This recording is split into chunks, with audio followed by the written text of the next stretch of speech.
Assalamualaikum warahmatullahi wabarakatuh. Salam, Om Swastiastu, Namo Buddhaya, salam kebajikan, salam sukses untuk kita semua. Alhamdulillah kita sudah sampai di episode ke panjang nih ya. Suara Integritas sudah banyak episode-episode yang juga menghadirkan narasumber-narasumber, tamu-tamu yang luar biasa. Dan kali ini ada narasumber kita yang mungkin sudah ditunggu-tunggu nih para netizen Inspektorat Jenderal Kementerian Agama ataupun stakeholder Kementerian Agama, yaitu kita hadirkan Bapak Penghulu.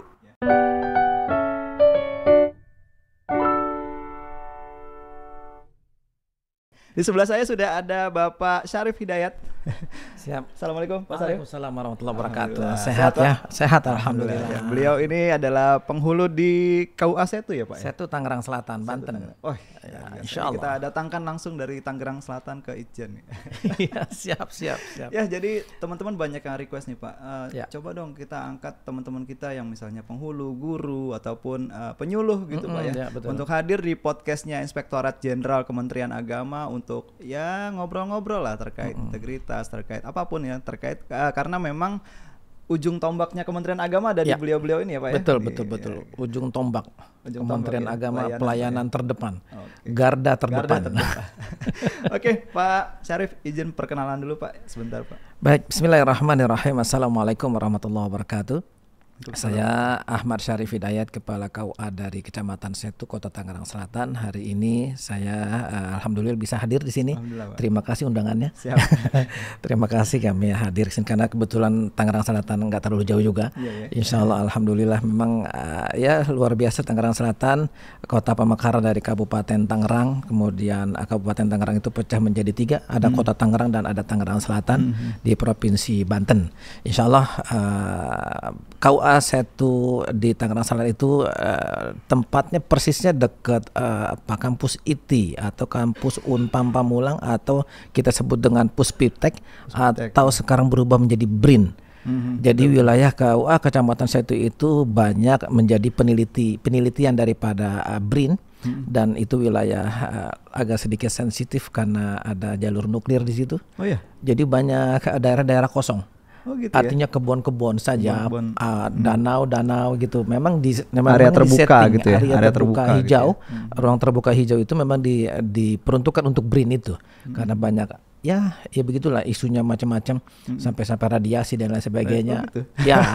Tapi Pak KUA aman ya? Aman. Alhamdulillah. Sampai saat ini sehat-sehat saja. Sehat aja. Dan orang saya itu semuanya sehat-sehat aja. Alhamdulillah. Pak, kalau kita ngobrol KUA nih Pak ya. Ini Bapak kan sebagai penghulu, kepala penghulu Pak ya, kepala KUA ya, kepala KUA di Setu ini Pak. Kira-kira apa Pak yang bisa diceritain terkait tugas fungsi Bapak sebagai penghulu Pak? Ya siap. Kaitan dengan penghulu ya, penghulu ini bahasa sejarahnya adalah orang yang dituakan, orang yang dihormati, yang bertugas sebagai qadhi pada saat sebelum kemerdekaan. Karena dulu undang-undang kita nomor 22 tahun 46 itu menyatakan penghulu itu ya tugasnya NTCR, nikah, talak, rujuk, cerai. Dulu ya, tahun 46, undang-undang nomor 22 tahun 46. Itu sejarahnya begitu. Sebelum kemerdekaan memang penghulu itu memang ya bukan hanya sebagai tokoh masyarakat, tapi juga tokoh agama, dan dia juga sebagai qadhi, artinya hakim. Jadi orang-orang yang pada zaman sebelum kemerdekaan itu yang mau nikah, yang mau cerai, ya dan sebagainya, atau urusan warisan, urusan wakaf dan lain sebagainya di situ. Jadi kalau bahasa saya, penghulu itu tugasnya adalah menangani dari masalah sejadah sampai haram jadah. Menarik. Betul Pak, betul. Apalagi yang haram jadi halal gitu ya. Yang haram jadi halal ya. Bahasa di masyarakat gitu. Penghulu tugasnya apa sih? Menghalalkan yang haram. Iya, betul.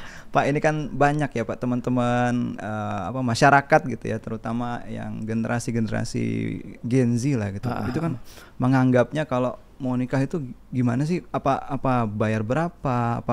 Apa seribet apa sih kalau mau mengurus pernikahan? Itu kan teman-teman yang masih ya generasi Z sekarang gitu ya, menganggapnya nikah itu butuh biaya mahal. Betul nggak sih Pak? Nah ini yang perlu sering saya secara pribadi mengklarifikasi sama masyarakat bahwa bedakan biaya nikah dengan biaya resepsi nikah. Ada beda.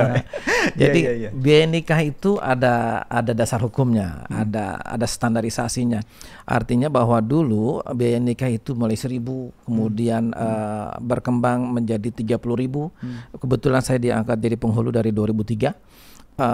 Itu masih ngerasain tuh yang bayar 30.000 itu. Masih ngerasain ya? Yang 30.000. Terus kemudian sekarang berubah menjadi 600.000. 600.000 itu di luar kantor. Saya bayar 600.000 tuh Pak. Di luar kantor soalnya.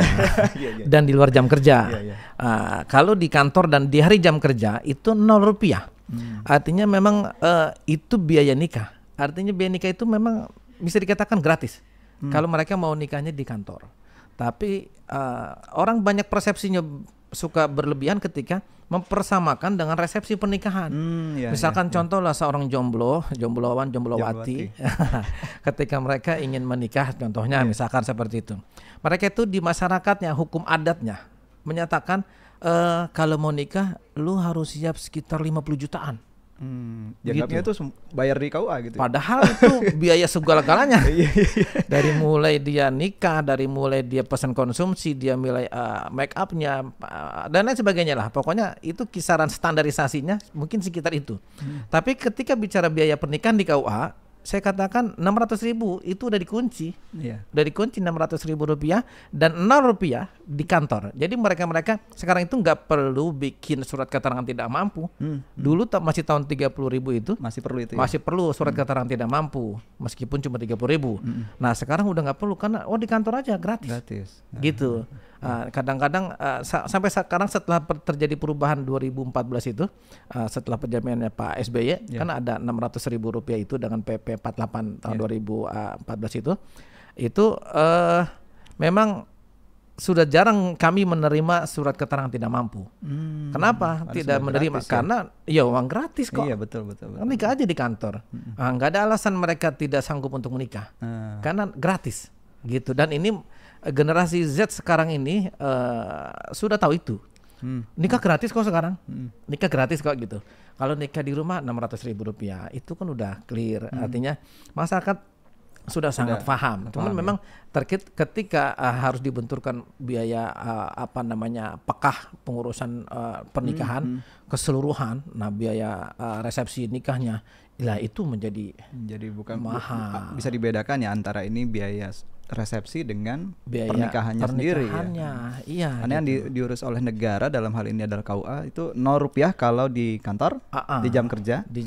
Dan kalau di luar kantor dan bukan di jam kerja 600.000. Setornya kemana Pak? Setornya ke bank. Ke bank langsung. Kami di KUA Setu itu selalu ketika mereka daftar kita periksa. Setelah periksa dinyatakan lulus, artinya setelah pemeriksaan standar SOP kita oke. Lalu kita keluarkan billingnya. Billing yang dari Kementerian Keuangan itu kita serahkan ke mereka setor langsung ke bank atau kantor pos atau Indomaret atau sekarang bisa pakai QRIS itu. Bisa ya? Bisa. Artinya luar biasa itu teman-teman. Jadi mau daftar nikah itu bisa pakai QRIS ya? Bisa. Jadi mereka langsung ada dapat kodenya, langsung dibayar di situ juga. Nanti keluar di handphone dia, langsung ada NTPN dan lain sebagainya. Tinggal bayar. Tinggal klik udah keluar langsung NTPN itu kita screenshot kirim ke petugas kita, udah clear. Selesai. Perlu hal-hal yang pengecekan tempat lokasi itu bergantung kalau jauh nanti bayarannya beda itu pakai itu enggak? Enggak ya? Artinya kan 600.000 ini berlaku kepada orang mau nikah di seluruh dunia ya. Kawasannya jadi di KUA seluruh dunia sama. 600.000 misalnya di Setu gitu Pak ya. Ada yang mau nikah misalnya di kelurahan mana gitu ya.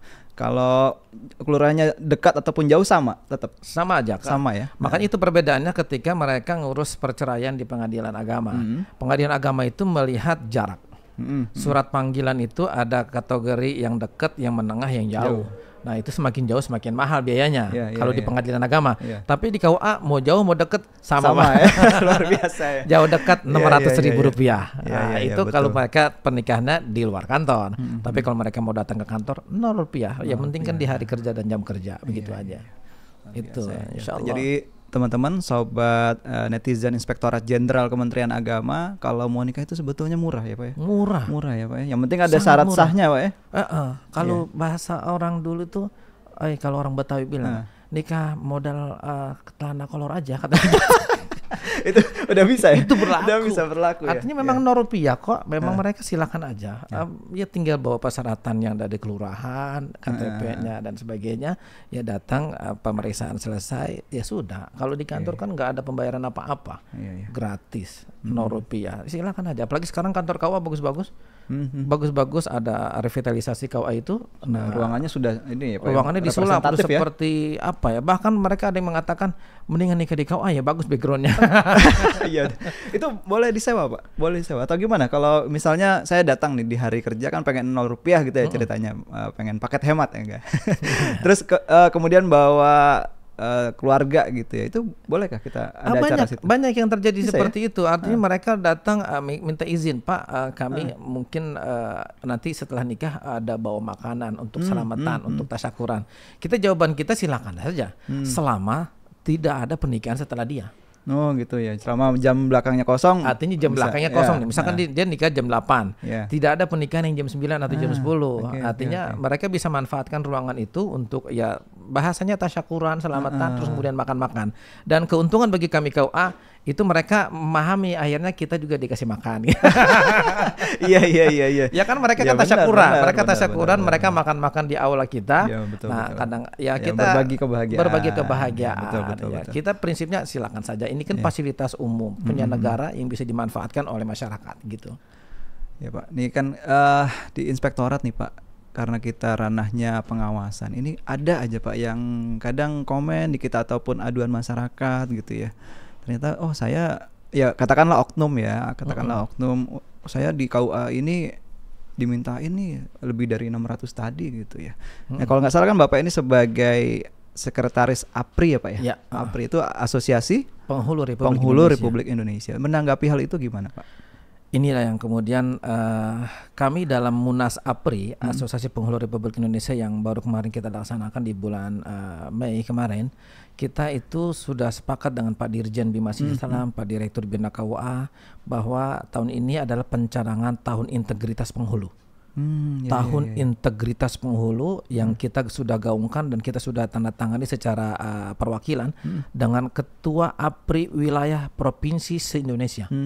Mereka semua sudah tanda tangan. Ketua APRI Wilayah Provinsi se-Indonesia mereka sudah tanda tangan komitmen untuk tahun ini menjadi tahun integritas bagi penghulu.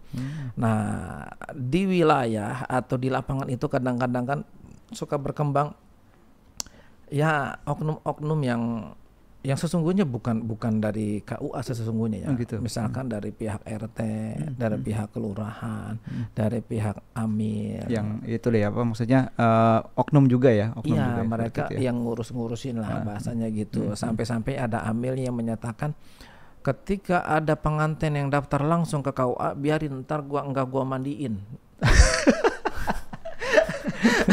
Iya. Artinya apa? Amil itu kan mereka ngurusin pengurusan jenazah. Mereka memandikan, mengkafani, menyawatkan, menguburkan, kan begitu ya. Ancaman mereka di masyarakat tuh begitu. Begitu ya. Mereka begitu ancaman. Sehingga ketika kan masyarakat kita tahu bahwa nikah di kantor itu gratis, nikahnya di rumah 600.000. Artinya ya just 600.000. Iya. Artinya tidak ada bagian untuk yang lain gitu ya. Yang kayak gitu-gitu. Nah, ini kadang-kadang hukum adat di masyarakat kita yang kemudian ya kami juga kami kan mengikuti arahan dari Pak Dirjen bahwa tidak ada lagi pengangkatan P3N. P3N itu sudah ambil pegawai pembantu pegawai pencatat nikah. Itu sudah ada tidak sehingga kita sudah tidak punya ikatan emosional terhadap mereka dan kita mengkampanyekan yang mau nikah datang saja langsung ke kantor. Supaya menghindari tadi tuh ada penambahan yang namanya di masyarakat itu kadang-kadang masyarakatnya juga sih ya kadang-kadang mereka nggak mau datang langsung terus alasannya sibuk kerja dan lain sebagainya maka mereka minta tolonglah tuh ke Pak Amil atau PRT-nya misalkan otomatis ketika nyuruh orang ada tambahan kos Pak. Nah, begitulah kira-kira. Ketika nyuruh orang, ada tambahan kos. Nah, di situ yang kemudian itu di luar responsibility kita. Artinya kita tidak bisa mempertanggungjawabkan yang di luar 600 itu. Nah, itu ya kadang-kadang RT-nya ada RW ataupun Amil seperti itu. Itu yang terjadi ya. Dan itu memang kalau masyarakat yang sudah cerdas, mereka langsung ya. Mereka langsung. Dan di Tangerang Selatan secara umum banyak yang pernikahan itu langsung datang. Langsung si pengantinnya yang datang, langsung mereka mendaftarkan diri, mereka membayar biaya itu semua. Sekarang kan sudah canggih, sekarang nggak kemana-mana, nggak perlu ke bank lagi, nggak perlu ke kantor pos lagi, pakai QRIS itu ya. Sudah bisa langsung tercatat Pak ya. Langsung tercatat secara otomatis, secara pendaftaran udah oke. Kita jadi kan kita ketika nginput data mereka setelah pembayaran itu bisa diproses untuk disimkahnya. Berarti kalau dari segi sistem ya di KUA sendiri itu sudah artinya terus bebenah ya, tidak ada lagi pungli, memang ya laporan ke inspektorat pun ada ya 1-2 ya kalau setahu saya seperti itu. Tapi secara komitmen gitu ya terus untuk ditingkatkan gitu Pak ya. Saya secara pribadi dan khususnya di jajaran pengurus APRI pusat, ini pengurus pusat Asosiasi Penghulu Republik Indonesia itu, kami semua berkomitmen untuk menjaga integritas itu. Menjaga integritas itu dimulai dari diri sendiri, kira-kira kan begitu. Kan kami memahaminya integritas itu adalah keselarasan antara hati, pikiran, ucapan dengan perbuatan. Betul. Kita memahaminya sederhana. Ya segitulah. Artinya kita menjaga nama baik Kementerian Agama. Di bawah itu kita betul-betul jaga dengan cara kita sudah pasang di papan-papan di pintu masuk gitu, pelayanan gratis kayak gitu-gitu ya. Tarifnya sudah jelas Tarifnya Pak ya? Kita tempelin, tarifnya kita tempelin di luar kerja yang 600 itu tadi tuh di kantor itu Rp0 kita informasikan. Dan ketika kita ada kegiatan-kegiatan yang sifatnya antar lembaga, misalkan dengan kecamatan, dengan kelurahan, dengan polsek, dengan koramil, saya secara pribadi itu selalu menyampaikan hal itu, bahwa memang di KUA itu pelayanannya Rp0 ketika pernikahan. Nah, cuma sekarang kami bergeser dari pelayanan nikah kepada pelayanan-pelayanan yang lain. Jadi kami menganggapnya masyarakat sudah paham. Sudah paham bahwa nikah di kantor Rp0 Rp600.000 itu masyarakat sudah paham, sudah tersosialisasi dengan baik. Kemudian KUA itu kan nggak ujuk-ujuk cuma nanganin nikah aja. Betul. Ngomongin itu tuh Pak, apa tugas fungsi lain selain melayani pernikahan ya di KUA itu, apa aja Pak tugas fungsi yang disediakan, layanan yang disediakan oleh KUA ya? Itu apa aja Pak? Layanan KUA itu kan banyak ya, ada 12 tugas fungsi ya, di dalam PMA 34 tahun 2016. Ada 12 layanan yang ada di KUA yang saat ini lagi digojok lagi untuk terjadi perubahan layanan itu, karena memang dikembangkan menjadi 24 tugas dan fungsi KUA. Bedakan antara KUA dengan penghulu.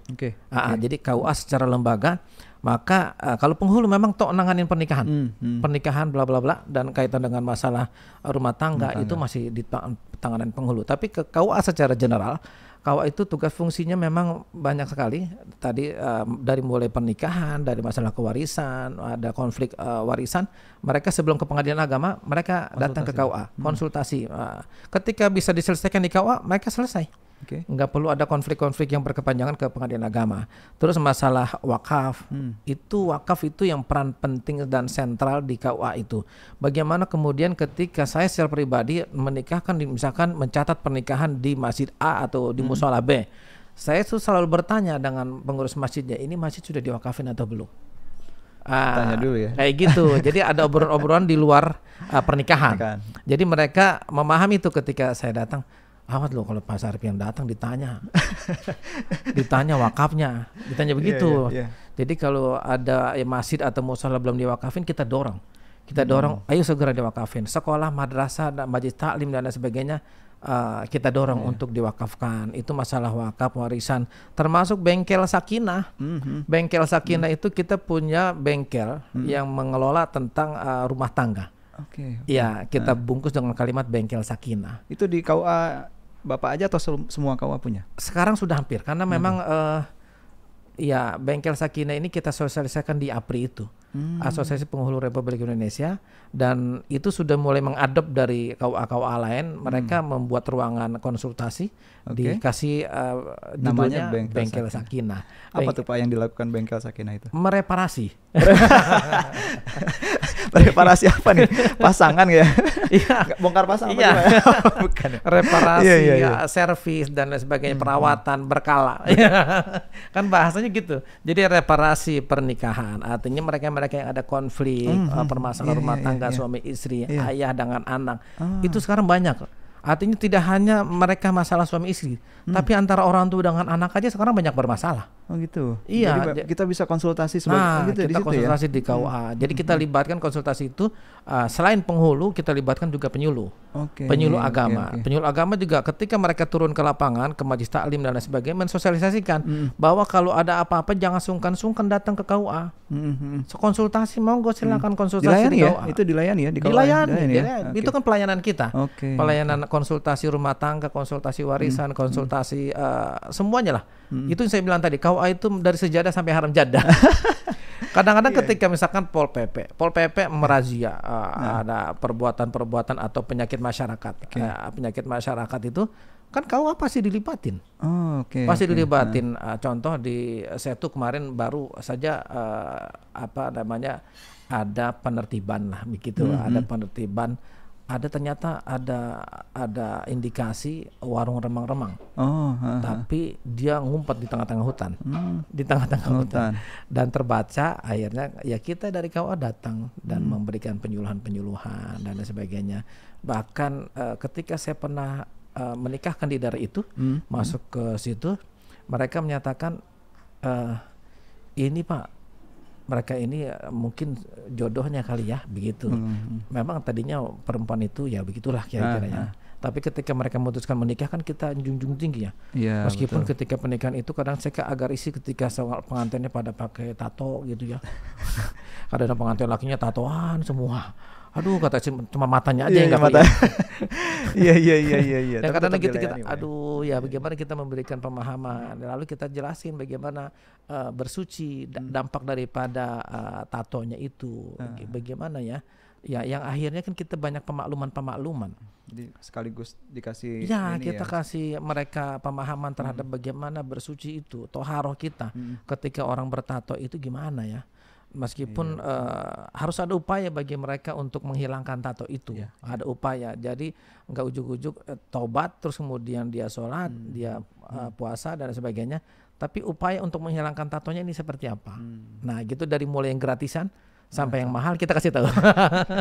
Jadi sekaligus konseling juga ya. Konseling anak jalanan, banyak kan anak jalanan juga ya, yang perlu kita konselingkan. Banyak di daerah Tangerang Selatan itu ada kaum underground namanya. Kaum underground itu mereka yang tato-tato itu yang pakai jadi pengamen dan lain sebagainya. Anak jalanan lah ya. Anak jalanan lah pokoknya. Itu kita ajak mereka untuk ngaji, ajak mereka untuk baca Iqra, ajak mereka dikasih pemahaman. Itu penyuluh-penyuluh kita turun. Penyuluh-penyuluh kita turun untuk situ. Kemudian di Setu ada misalkan penanganan sampah. Sampah itu kita atur daur ulang dan lain sebagainya. Mereka diberdayakan. KUA di situ juga ya. Sampai ke situ. Ya, luar biasa. Jadi KUA itu saya bilang tadi masalah sejadah sampai haram jadah, saya bilang itu saya sering-sering ulang itu karena memang ujung tombak ya Pak ya. Betul ujung tombak masyarakat kita. Ada selamatan ya kita. Kadang-kadang penghulu nih habis saya nikahin, Pak tolong Pak pimpin selamatan. Iya. Oh Mau gitu. ngomong apa? Masa kita tolak? Betul. Selesai pernikahan, Pak tolong mimpin selamatannya Pak, doain sekalian dan sebagainya. Ya kita mimpin tahlilan. Ya mimpin tahlilan ya Pak, juga mimpin, ya. Iya, mau nggak mau mimpin tahlilan dan sebagainya sampai kepada hal-hal yang lainnya. Ada kayak selamatan toko aja nih, toko baru buka. Kita yang diundang. Iya. Ada Pak toko dibuka, kita KUA diundang. Ada aja dah. Iya. Oke. Minum dulu Pak. Iya, alhamdulillah. Sudah disediain kopi ini ya. Ini kopi beneran ya teman-teman ya. Bukan pajangan ini. Jadi melihat begitu luasnya peran KUA nih Pak ya. Iya. Sekarang kan ada namanya Jaspro nih Pak. Menurut Bapak masih relevan nggak Pak Jaspro itu, mengingat gitu ya teman-teman penghulu gitu ya. Ini tugas fungsinya sudah sangat kompleks ya, tidak lagi melayani hanya sekadar mencatat pernikahan, tapi yang lain-lain ini ada skema pembayaran kan dulu ada Jaspro Pak ya. Ini tanggapan Bapak, opini Bapak lah ke depan ini Jaspro ini seperti apa Pak? Mewakili Penghulu Indonesia. Cocok ya kan ini sekretaris ya? Iya betul. Ya, Saya sekretaris di Asosiasi Penghulu Republik Indonesia. Kami masih menaruh harapan besar terhadap adanya Jaspro dan transport penghulu itu. Menaruh harapan besarnya kenapa? Dulu zaman Pak Yasin sebagai Inspektur Jenderal, beliau membela kawan kami yang di Jawa Timur yang namanya Bapak Bakri. Itu kawan kami almarhum, sekarang sudah meninggal dunia. Itu kasusnya adalah mereka terbukti terbukti ada pencatatan, bukan uangnya, hanya ada catatan dari ini sekian, ini sekian, ini sekian. Lalu kemudian diadukan ke kejaksaan dan lain sebagainya, diproses hukum dan ditahan. Dan bentuk pembelaan kami pada saat itu, itulah yang kemudian membuat kami para KUA itu, ayo apa yang bisa kita bela terhadap kawan kita itu. Bukan bicara bela kesalahannya, tapi bicara kita normatifnya penghulu ini kan kerja di luar jam kerja. Di luar jam kerja itu Sabtu Minggu bahkan malam, bahkan saya pernah menikahkan waktu saya tugas di daerah Pondok Aren itu Tangerang Selatan juga. Ada mereka yang pakai sistem, mohon maaf, orang Jawa yang masih ada apa istilahnya ritual-hitungan itu. Mereka harus dinikahkan jam 2 pagi, Pak. Jam 2 pagi. Bayangin, Pak. Datang itu, Pak. Ya, monggo, kita kebetulan kan samping kantor KUA ada koramil kan? Ada koramil. Kita minta orang koramilnya. Bang, temenin Bang. Nanti nikah ada jam 2. Mondok di kantor kita. Mondok di kantor jam 1 kita, ya tadinya pengen tidur dulu tapi nggak bisa tidur. Karena takut terlambat juga. Karena takut terlambat juga. Itu betul-betul datang jam 1:30 kita datang dikawal oleh teman dari koramil. Dikawal sama dia.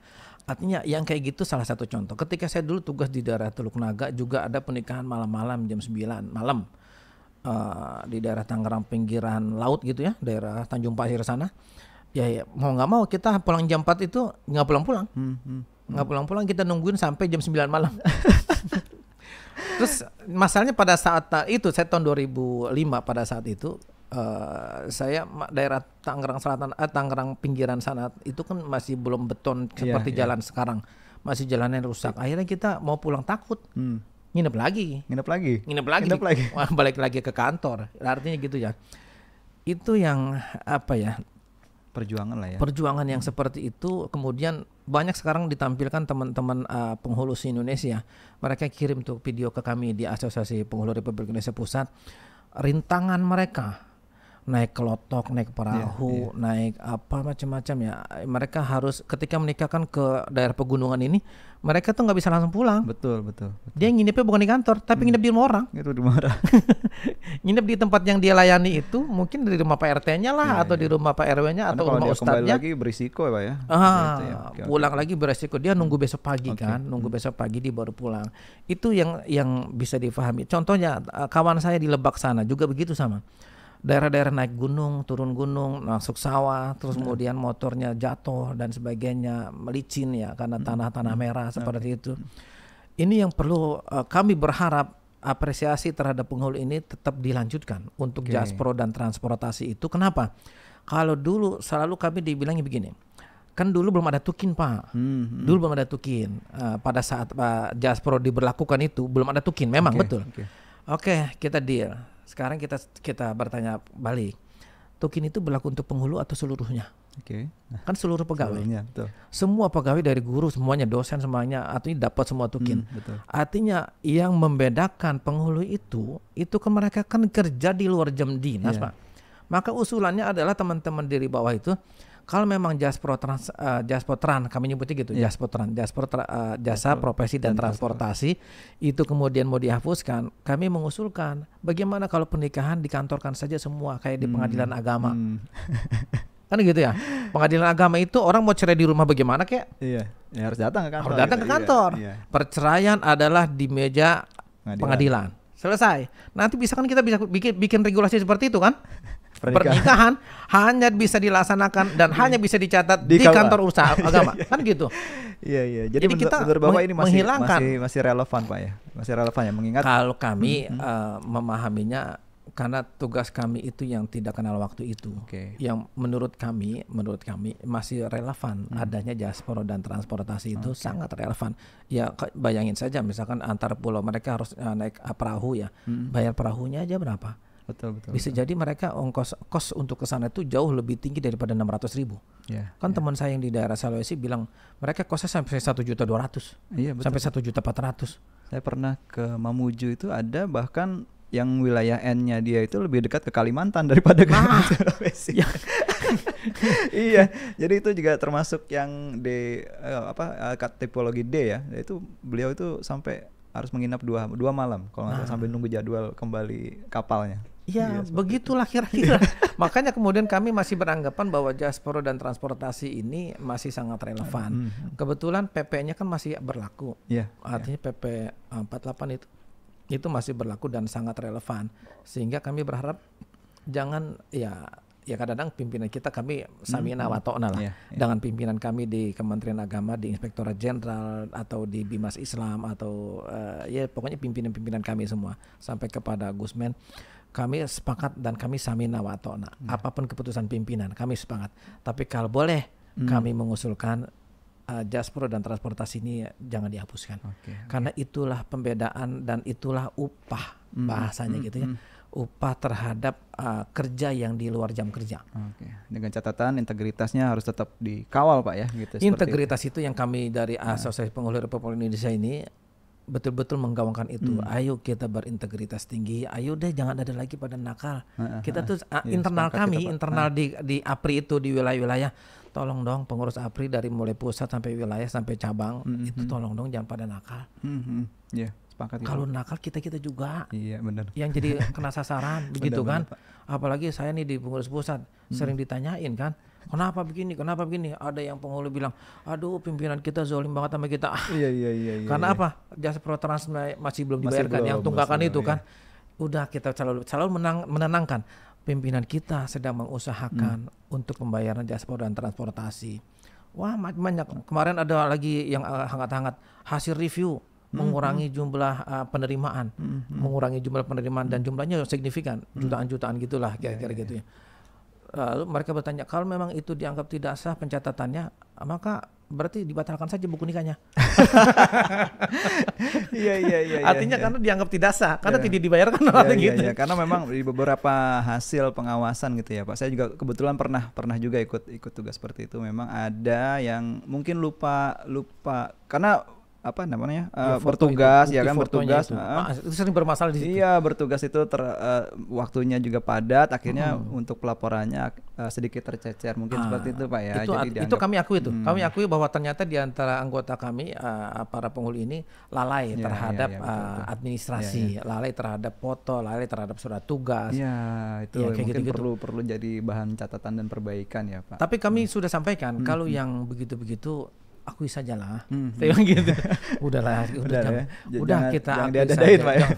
Jangan dibikin pusing, jadi bikin ribet begitu. Udah sekarang besok mau dibayar berapa, kita taat aja. Kita makanya tadi dalam doa kita itu ya kita terima dan ridho atas ketetapan Allah. Atas ketetapan Allah itu kan bisa jadi ketetapan pimpinan kita. Betul. Pimpinan melalui kita jadi pimpinan. Iya begitu gitu. Kita kan bekerja itu berdasarkan kertas, Pak. Iya, benar. Betul kan? Benar. Datang ke sini tuh pakai surat tugas, kira-kira begitu kan? Datang menikahkan pakai surat tugas, pakai kertas semuanya gitu. Udah kita di SK-kan sebagai kepala KUA pakai kertas juga kan? Betul. Semua jabatan di dunia ini pakai kertas lah, kira-kira gitu ya. Hanya helai kertas tapi mempengaruhi kehidupan kita. Dan itu yang kemudian ya tetap kita bermunajatnya kepada Allah yang menggerakkan pena pimpinan kita. Biasanya doa-doa para kiai kayak di penghulu ini makbul ya, cepat sampainya deh. Menembus langit. Iya. Insyaallah. Makanya itulah ya dinamika di bawah, dinamika penghulu di bawah memang luar biasa lah. A sampai Z ada, artinya penghulu yang baik. Nah ini kadang-kadang nih penghulu yang baik yang berprestasi itu yang kurang ditonjolkan. Kami pada saat kemarin Munas APRI, Musyawarah Nasional APRI itu memberikan apresiasi kepada salah satu penghulu di daerah Lampung, Pak. Mereka berintegritas tinggi dengan cara mereka itu tidak menerima pemberian, tidak menerima pemberian dan satu hal tidak menerima pemberian itu dia tidak mengambil atau melaporkan ke KPK kayak di Jogja waktu itu kejadiannya kan gitu. Diterima tapi amplopnya, tapi disetorin ke KPK. Kalau yang di Lampung ini betul-betul tidak diterima, langsung ditolak, dieksekusi langsung, sehingga tidak ada pelaporan ke KPK dan tidak ada penghargaan terhadap penghulu yang seperti itu. Padahal integritasnya jauh lebih tinggi itu, menurut kami, kira-kira gitu. Makanya kemarin pada saat munas itu kami undang mereka, meskipun sekarang per bulan ini pensiun orangnya, tapi kami undang untuk diberikan penghargaan oleh Pak Dirjen Bimas Islam sebagai penghulu yang berintegritas tinggi, karena tidak terlacak oleh media. Tidak terlacak oleh podcast-podcast, tidak terlacak. Kenapa? Ya wong dia tidak melaporin apa-apa. Betul, kan langsung ditolak saat itu juga. Langsung ditolak saat itu juga. Nah, yang dan kayak gini banyak. Banyak artinya tidak ya kalau Pak Irjen suka bilang mencontohkan penghulu yang begitu tuh di daerah Yogyakarta misalkan gitu. Padahal ternyata yang lebih dahsyat lagi ternyata yang di Lampung ya. Gitu. Betul juga ya, Pak. Mereka mah enggak nerima. Gitu. Bahasa anak sekarang underrated, Pak.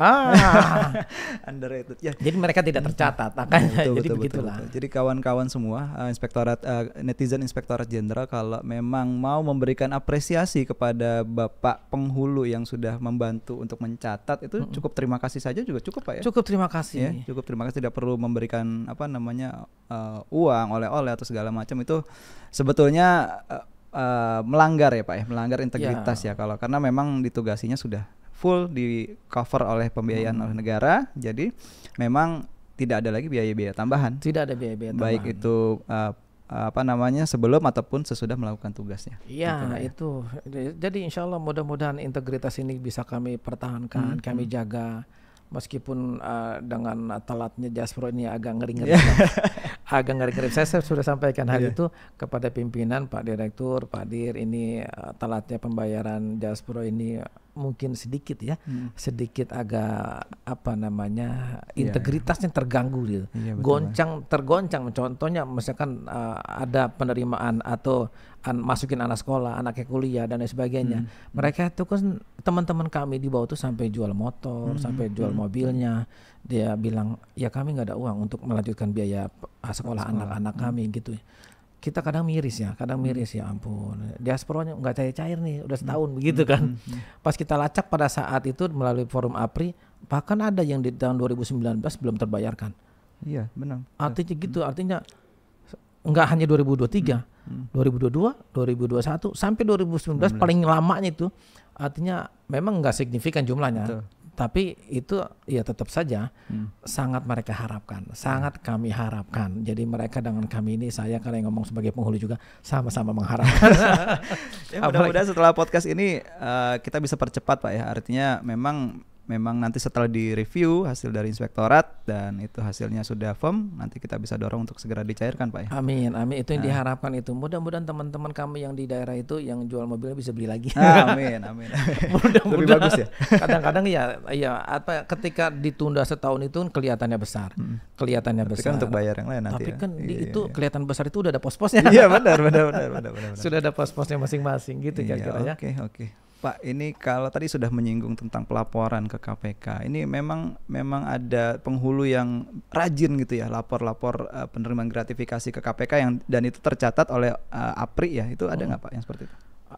Kami hanya mendapatkan informasi beberapa saja, informasi beberapa dari beberapa penghulu yang melaporkan ya.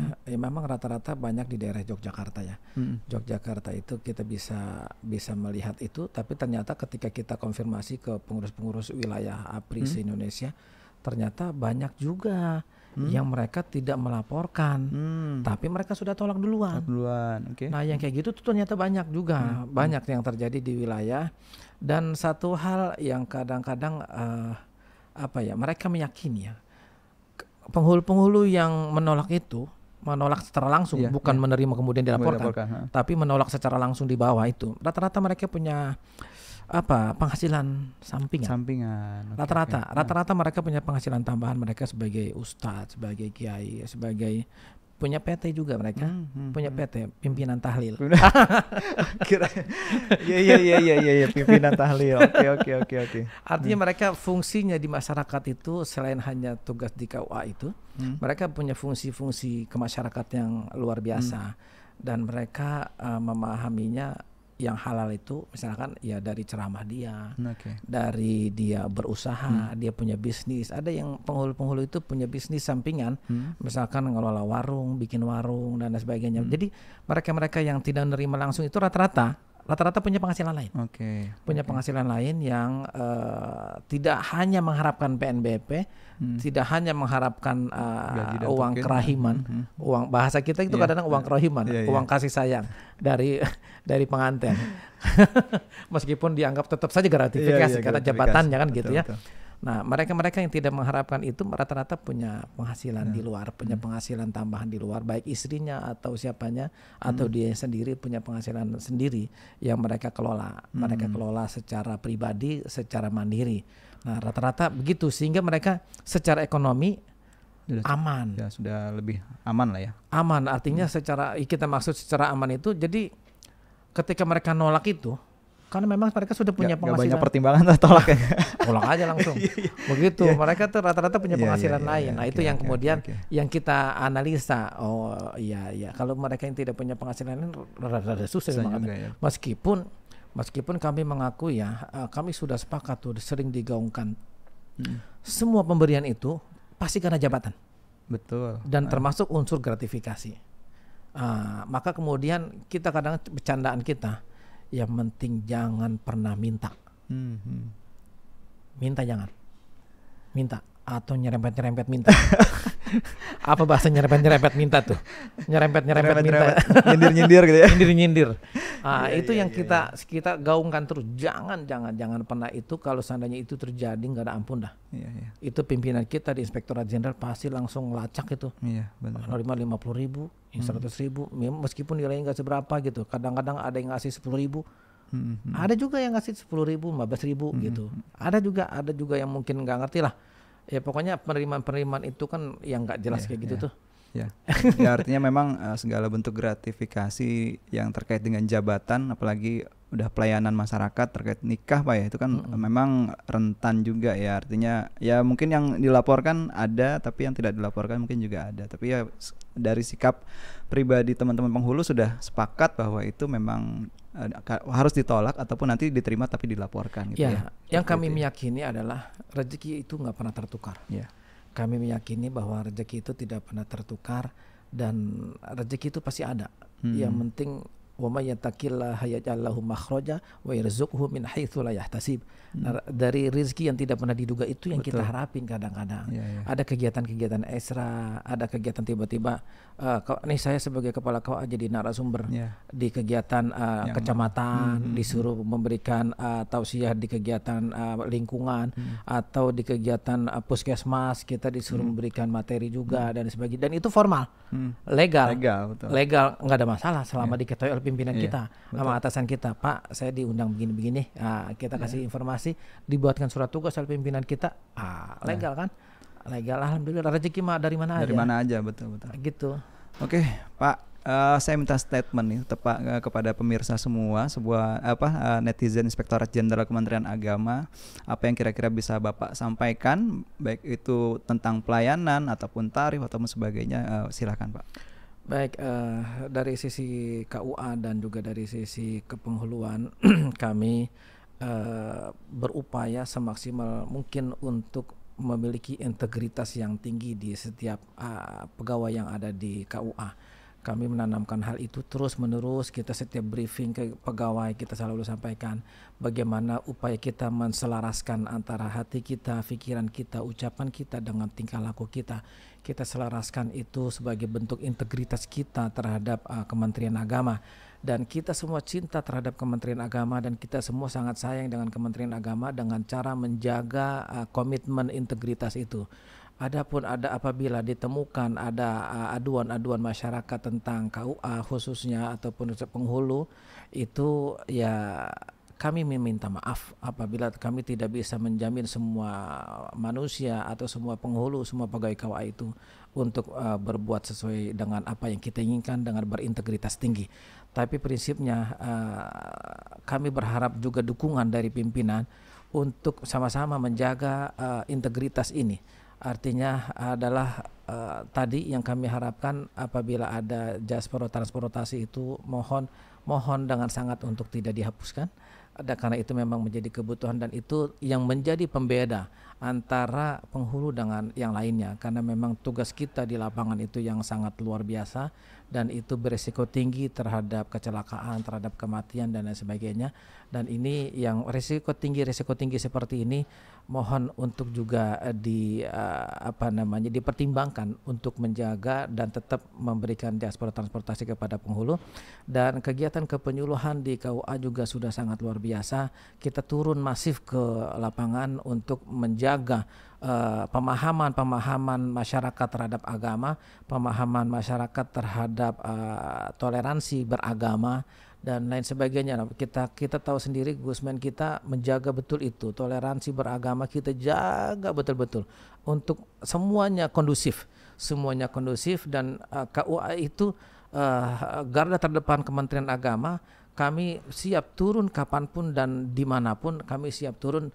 Insya Allah kami berharap pimpinan bisa memahami dan mengerti terhadap apa yang telah kami lakukan dan apa yang akan kami lakukan.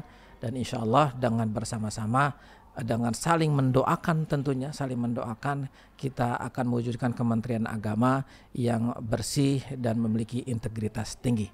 Saya kira begitu ya. Oke, berarti tidak ada lagi pungli-pungli di luar itu Pak ya? Mudah-mudahan Pak ya, insya Allah ya. Insya Allah kita berharap tidak ada pungli-pungli lagi. Oke, baik. Oke, terima kasih sobat semua. Netizen Inspektorat Jenderal Kementerian Agama sudah menyimak podcast kami bersama Pak Syarif, salah satu KUA, kepala KUA ya Pak ya, penghulu ya. Pak, nanti ikutin gerakan saya untuk closing Pak ya. Misalnya saya bilang suar integritas gitu gerakannya. Suar integritas. Oke, sampai ketemu lagi di episode Suar Integritas. Oke, integritas. Ciao.